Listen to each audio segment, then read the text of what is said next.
Hello random people on the internet, I'm Elsbeth and welcome to my booktube channel where I basically just babble about books. In today's video I'm going to be talking about some Gothic literature that I want to read.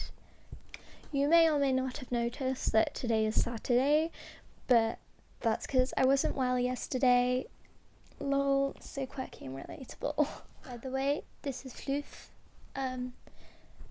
That's who comforts me when I cry in the evenings. And that's on being a student. You guys have genuinely no idea how many times I've tried to film this video and just messed up because I am so tired. Anyways, let's do this. Hopefully I won't mess anything up this time. I hope. So the first book on this list is The Hunchback of Notre Dame, which is about someone who has a hunchback and lives in Notre Dame. Well, I already know the story and I love the story, but I can't really say that I love the book until I've read the book. So I'm gonna read the book one day and then I can fully say I love that book.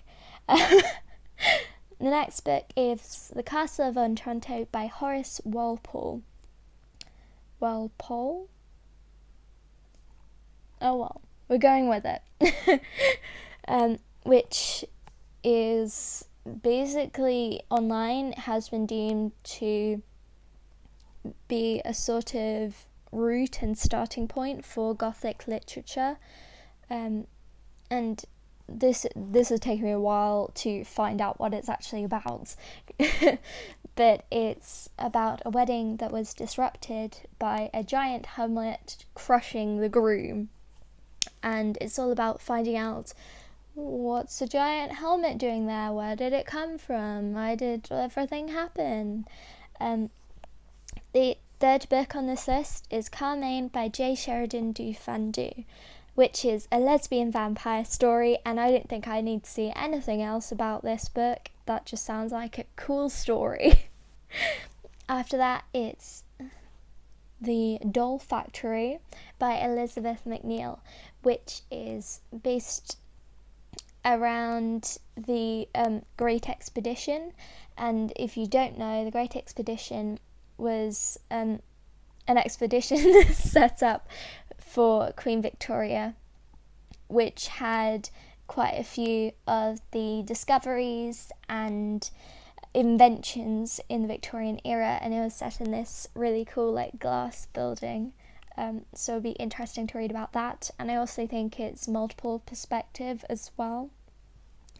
The next book is Melmoth the Wanderer by Charles Robert Maturin, which is about a man who sells his soul to the devil for immortality, which I think sounds pretty cool. It sounds pretty Gothic to me. After that, we have We've Always Lived in the Castle by Shirley Jackson, which is a story about two sisters and a few others who live in a castle and are too afraid to venture into the neighbouring village because something happened in the past that caused them to fear it. Next on this list, we have Dracula's Guest, a connoisseur's collection of Victorian vampire stories edited by Michael Sims, which is a collection of vampire stories leading up to Dracula, because I think that when people think of vampires, they will think of the version written by Bram Stoker in Dracula, or of sparkly people in Twilight. So it'd be interesting to see what ideas there were of the concept of a vampire before Dracula. There is The Bloody Chamber and Other Stories by Angela Carter, and literally the only thing I know about this is Gothic style fairy tales, which sounds amazing. sounds really good. I love retellings and fairy tale style things. It just feels very cozy and comforting to me. Pardon me. The 9th book on this list is The Silent Companions by Laura Purcell, which is a story about a woman who moved to her husband's estate, and a few weeks later he dies, and then she finds a wooden doll that looks a bit like her, and it reminds me a bit of Coraline, and don't we all love the Coraline vibes? And the last book on this list is The Mysteries of Udolpho by Anne Radcliffe, which is about an orphan who is separated from the man she loves and is confined within this medieval castle, and is also trying to deal with the fact that she has an unwanted suitor. And it has been described as the epitome of Gothic romance, and many have tried to replicate her style after her. That is all that I have for today's video. Thank you for bearing with me, because I didn't post yesterday because I'm not feeling all very well. But I will hopefully see you again for another video.